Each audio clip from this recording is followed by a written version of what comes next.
আমি বিনয়ের সাথে বলতে চাই, একজন মানুষের যেন আমরা এই সুযোগটা হাতছাড়া না করি। আল্লাহ তাআলা দুনিয়ার আসমানে এসে তারপরে বান্দাকে ডেকে ডেকে বলেন, আলা মিন মুবতালান, তোমাদের মধ্যে কেউ কি অসুস্থ আছো, ফাআফিয়াহু, আমি তাকে সুস্থতা দান করব।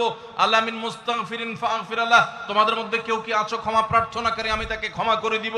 এভাবে ডেকে ডেকে আল্লাহ তাআলা দিতে থাকেন। 24 ঘন্টার ভিতরে দোয়া কবুলের সবচেয়ে আদর্শ সময়, যে সময়ের দোয়া কবুলের সম্ভাবনা সবচেয়ে বেশি, সেটা হলো ভোর রাতের সময়টা। আল্লাহ সুবহানাহু ওয়া তাআলা ডেকে ডেকে বান্দার ক্ষমা ঘোষণা করেন, বিপদ আপদ দূর করেন, অসুখ বিসুখ দূর করেন। এই সময়টা হলো রাতের শেষ প্রহর, ফজরের আগের সময়টা, তাহাজ্জুদের সময়টা। 11 মাস ধরে আমরা নানা ব্যস্ততার অজুহাতে আমাদের তাহাজ্জুদ পড়ার সুযোগ হয় না, ভোর রাতে ওঠার সুযোগ হয় না। ভাইরা আমার, রমাদানের মাস, আপনি তো সাহরি খাইতে প্রায় প্রতিদিনই উঠছেন।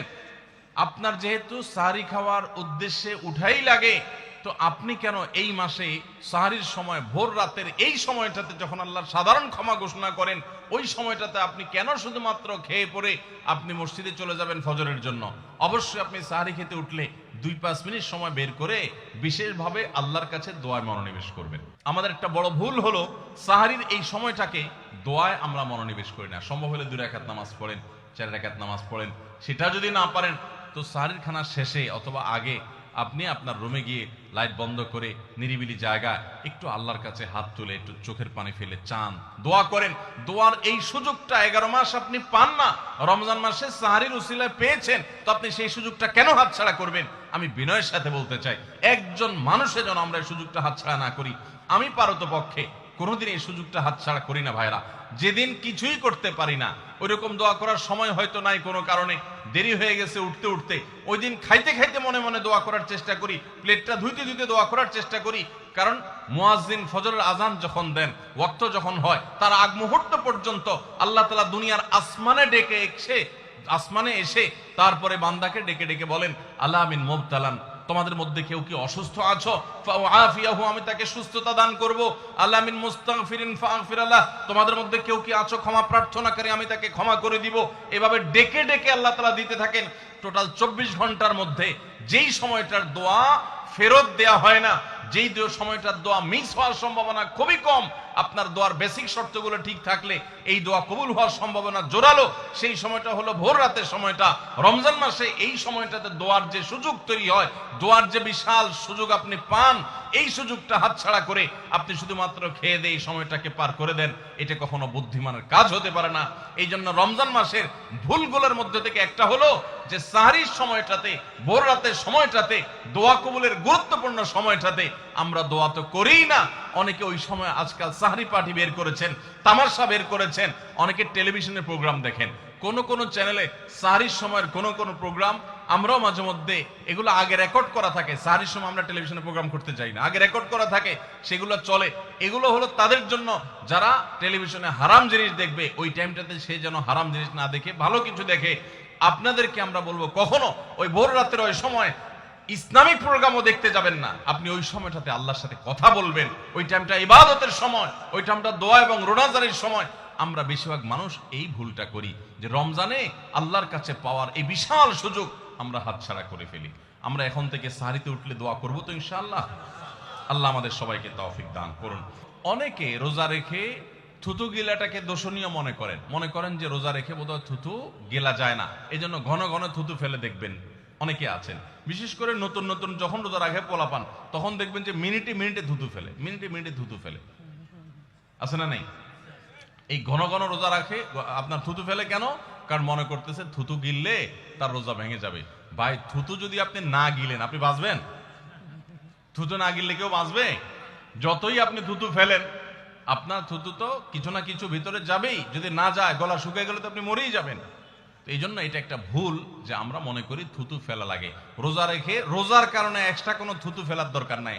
আপনার মুখে বালু চলে আসছে, একটা মশা ঢুকে গেছে, আপনি রোজা আছে, এটা যেন ভিতরে না যায়, সেজন্য থুতুটা ফেলে দিলেন, এটা ভিন্ন কথা।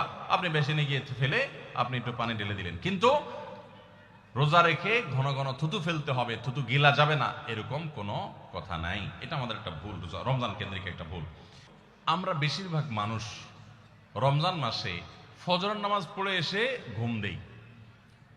আপনার যদি রাতে ঘুম না পুরে, আবার দিনে ডিউটি থাকে, ঘুম একটু যদি যাওয়াই লাগে, তো ফজরের পর পর ঘুমাবেন না। আলহামদুলিল্লাহ আমাদের বাসায় আমরা এটার প্র্যাকটিসটা প্রতি বছর খুব হার্ডলি করার চেষ্টা করি। ফজরের পর পর কোনো ঘুম নেই, ফজরের পর একটু কোরআন তেলাওয়াত করেন। প্রথম প্রথম চোখ ভেঙে আসবে, কারণ আপনি ভোর রাতে উঠছেন, অভ্যাস নাই। তো যাতে চোখে ঘুম না আসে সেজন্য নানান বুদ্ধি বাইর করে ঘুম দূর করেন, একটু উঠবস করেন। ওই টাইমে বসে ফজরের পরে আপনি তেলাওয়াত করেন, জিকির আজকার করেন, সকাল সন্ধ্যার দোয়াগুলো পড়েন, একটু দোয়া করেন, রমজানের কিছু আমল করেন। এশাকের নামাজের ওয়াক্ত হয়ে গেছে, 2 রাকাত নামাজ পড়ে এরপর আপনি পারলে দরকার হলে শুয়ে যান, কিন্তু ফজরের পর পর শুয়ে যাবেন না। এটা একটা ভুল, কারণ নবী করিম সাল্লাল্লাহু আলাইহি সাল্লাম সকালের এই সময়টার জন্য দোয়া করেছেন, আল্লাহুম্মা বারিক লি উম্মতি ফি বুকুরিহা, আল্লাহ আমার উম্মত জন্য সকালের সময়টাতে বরকত দান করুন। আর ওই সময় আপনি ঘুমায় থাকছেন। তো রমজান মাসে আমরা এটা একটা ভুল করি, এটা আমরা করব না যথাসম্ভব। আমরা যারা নিয়মিত আজানের জবাব দেই, আজানের জবাব দেওয়া একটা আমল, আপনারা জানেন তো, মুয়াজ্জিন যা বলে তার সাথে সাথে তা বলা, তার পরপর সেটা বলা। মুয়াজ্জিন যখন আল্লাহু আকবার বলে, তখন আপনিও আস্তে আস্তে করে আল্লাহু আকবার বলবেন। মুয়াজ্জিন আবার যখন আল্লাহু আকবার বলবে, আপনিও আল্লাহু আকবার বলবেন। মুয়াজ্জিন যখন আশহাদু আল্লা ইলাহা ইল্লাল্লাহ বলবে, আপনিও আশহাদু আল্লা ইলাহা ইল্লাল্লাহ বলবেন। মুয়াজ্জিন যখন আশহাদু আন্না মুহাম্মাদুর রাসূলুল্লাহ বলবে, আপনি কি বলবেন? আশহাদু আন্না মুহাম্মাদুর রাসূলুল্লাহ বলবেন। অনেকে সাল্লাল্লাহু আলাইহি সাল্লাম পড়ে, সাল্লাল্লাহু আলাইহি সাল্লাম পড়বেন হলো আযানের শেষে, কিন্তু আযান চলাকালীন আশহাদু আন্না মুহাম্মাদুর রাসূলুল্লাহ বলবেন। সহিহ মুসলিমের আযানের জবাব দেওয়ার অধ্যায়ে পরিষ্কারভাবে নবী সাল্লাল্লাহু আলাইহি ওয়াসাল্লাম শিক্ষা দিয়েছেন। ইমাম মুয়াজ্জিন যখন বলবে ইযা ক্বালা আশহাদু আন্না মুহাম্মাদুর রাসূলুল্লাহ ফাকুলু আশহাদু আন্না মুহাম্মাদুর রাসূলুল্লাহ, তখন আমরা আশহাদু আন্না মুহাম্মাদুর রাসূলুল্লাহ বলবো। এরপর হাইয়া আলাস সালাহ হাইয়া আল ফালাহ যখন বলবে, তখন লা হাওলা ওয়ালা কুওয়াতা ইল্লা বলবো। এরপর আল্লাহু আকবার বললে তাই বলবো, লা ইলাহা ইল্লাল্লাহ বলার সময় তাই বলবো। তারপরে আযানের জবাব দেবো, দুরূদ পড়বো, দোয়া পড়বো। এই যে আযানের জবাব, এটাতে লাভ হয় কি জানেন? মুয়াজ্জিন আযান দিয়ে যেই সওয়াব পায়, আযানের যারা মুখে জবাব দেয়, মুয়াজ্জিনের সাথে সাথে বলে, তাদেরকে আল্লাহ তাআলা সমপরিমাণ সওয়াব দান করে। আর মুয়াজ্জিন কি পরিমাণ সওয়াব পায় সেটা কি জানেন? কোন মুয়াজ্জিন যদি আল্লাহকে খুশি করার জন্য আযান দেয়, দুনিয়ার উদ্দেশ্য তার কাছে না থাকে, বরং আল্লাহকে খুশি করাটাই তার উদ্দেশ্য থাকে, তাহলে এই মুয়াজ্জিনের ফজিলত হলো, ওই মুয়াজ্জিনের আযান শুনে যত মানুষ মসজিদে আসবে, ওই ওয়াক্ত নামাজে যত মানুষ শামিল হবে, সবাই যে পরিমাণ সওয়াব পাবে, যার যার অ্যাকাউন্টে যাবে, বোনাস হিসাবে সবার সমপরিমাণ সওয়াব মুয়াজ্জিনকে দেওয়া হবে। আর আপনি মুয়াজ্জিনি না করে শুধু আযানের জবাব দিলেও সেই মর্যাদা বোনাস হিসেবে আল্লাহ তাআলা আপনাকে দান করবেন। এই হাদিসের ফজিলত একবার আরো 10, 12, 13 বছর আগে কোন এক জায়গায় আমি বলেছিলাম, সৌদি আরবে থাকতে। তখন এক ভদ্র মহিলা আমাকে বললেন, হুজুর, এই হাদিসটা আপনার কাছ থেকে শেখার পর, জানার পর থেকে আমি মক্কা শরীফের লাইভ আজান নিয়মিত ওই টাইমে, আমি রেডিও শুনি না, মোবাইলে বিভিন্নভাবে লাইভ আজানটা আমি শোনার চেষ্টা করি এবং ওই মুয়াজ্জিনের সাথে সাথে জবাব দেওয়ার চেষ্টা করি। কারণ আমার যখন এটা জানা হলো যে মুয়াজ্জিন যত পরিমাণ সওয়াব পাবে তত পরিমাণ সওয়াব পাওয়া যাবে, তো মক্কার মুয়াজ্জিন সাহেবের আজান শুনে যত মানুষ প্রতি ওয়াক্তে নামাজ পড়ে, এত বেশি নামাজ তো দুনিয়ার অন্য কোনো মসজিদে প্রত্যেক ওয়াক্তে পড়ে না। সো আমি লক্ষ লক্ষ মানুষের নামাজ পড়ার সময় সওয়াব, মুয়াজ্জিনের পরিমাণ পেতে চাই, সেজন্য মক্কার লাইভ আজানটা আমি ফলো করি। আমি অবাক হয়ে গেলাম, মানুষ আল্লাহর সন্তুষ্টির জন্য কত ভাবে চেষ্টা করে, অথচ আমরা হেলায় হারিয়ে ফেলি। আপনার মহল্লার যে আজানটা সবার আগে আপনার কানে আসে, আপনার মহল্লার আজান, ওটা জবাব আপনি দিবেন, এরপর বাকিগুলো আপনি দিতে পারলে দিবেন, না দিতে পারলে না। এই যে আজানের জবাব, এই আজানের জবাবটা আমরা অনেকে 12 মাসে একটু আধটু দেওয়ার চেষ্টা করলেও, রমজান মাসে মাগরিবের নামাজের আজান, এটার জবাব নিয়মিত আজানের জবাবকারীরাও দেয় খুব কম। এটা রমজানের একটা ভুল। কেন দেয় না?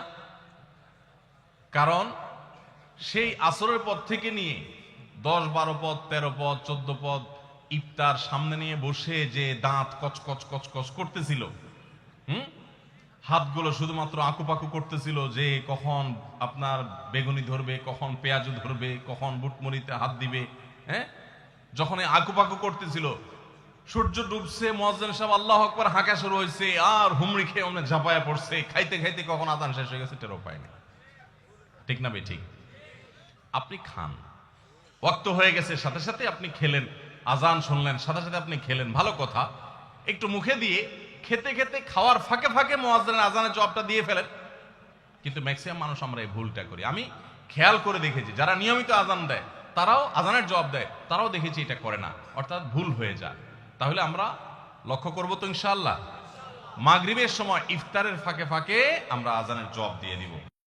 আসুন্নাহ ফাউন্ডেশন, উম্মার স্বার্থে সুন্নাহর সাথে।